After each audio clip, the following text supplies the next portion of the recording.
Pour remplacer le TEC de l'UEMOA du 1er janvier 2000, un nouveau tarif extérieur commun est en vigueur depuis le 1er janvier 2006. Il s'agit du TEC CEDEAO qui s'inspire de l'expérience en cours depuis 2000 au sein de l'UEMOA. En effet, le TEC CEDEAO est un schéma de libéralisation des échanges adopté par les chefs d'État des 15 pays membres de la Communauté économique des États de l'Afrique de l'Ouest. Pour que le Bénin soit apte à mieux appréhender les nouveaux enjeux liés au TEC CEDEAO à partir du 1er janvier 2015, le ministre de l'Économie, des Finances et des Programmes de dénationalisation Kwame Coutié a organisé une séance de sensibilisation sur le tarif extérieur commun TEC CEDEAO au profit des acteurs du secteur privé, des professionnels des médias et des cadres de l'administration publique. L'objectif du TEC CEDEAO est de simplifier les systèmes tarifaires en vigueur dans la zone, s'ouvrir sur l'économie mondiale, protéger la production communautaire et lutter contre le détournement de trafic. L'espace CEDEAO est un vaste marché de plus de 300 millions de consommateurs où l'économie béninoise y trouve sa place. De plus, soulignons que le grand défi pour nos économies reste leur nécessaire insertion dans l'économie mondiale.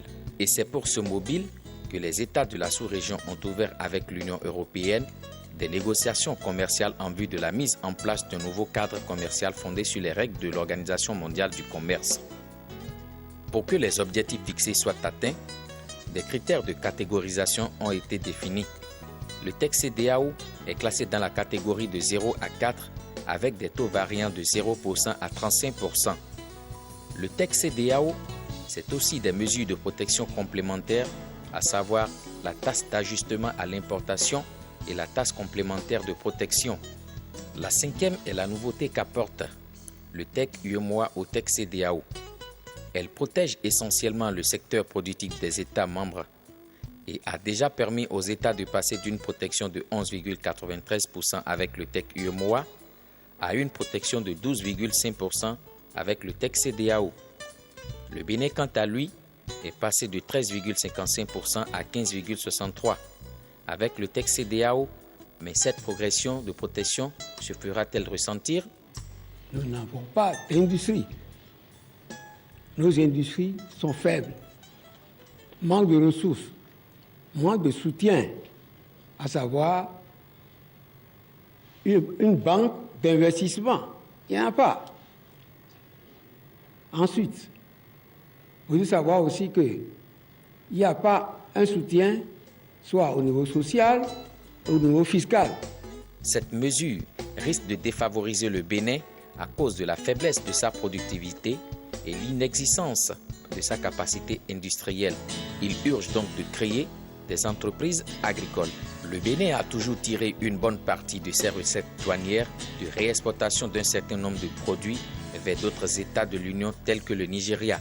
Le Nigeria, qui autrefois utilisait le port de Cotonou pour ses transits, construit son propre port. La réforme du ministère de l'Économie et des Finances, dénommée la transition fiscale, vient donc prendre en compte ces recettes intermédiaires qui sont jusque-là occultées dans la collecte, ce qui permettra au Bénin de passer de la fiscalité intérieure afin de faire face dignement à ses besoins de financement après la mise en vigueur du TEC CEDEAO. Je crois que nous devons nous prendre véritablement en charge, comme il a dit tantôt, nous prendre en charge dans ce que nous voulons. Les pays d'Asie, qui étaient moins lotis que nous en 1960, aujourd'hui sont largement, nous ne pouvons pas, nous ne voyons même plus leur derrière. Parce qu'ils ont accepté. La Chine, quand le problème s'est posé à un moment donné, la Chine s'est enfermée. Aujourd'hui, la Chine est sortie, grandie. Comment, sinon, première puissance industrielle du monde. Aujourd'hui. Donc, je crois que nous devons prendre nos responsabilités. Et c'est ce que vise cette séance de sensibilisation. Il n'y a aucun doute, le TEC CEDEAO est mis en vigueur le 1er janvier 2015. Il faut alors construire des secteurs agricoles viables, productifs, compétitifs, bien intégrés, suivant une approche verticale pour espérer tirer parti de cette réforme sous-régionale pour le Bénin. Ce renouveau économique ne se fera pas sans la participation du secteur privé. Il représente pour les opérateurs économiques une opportunité d'investir dans les filières de la 5e bande afin de contribuer activement à la création de richesses et accroître le produit intérieur brut.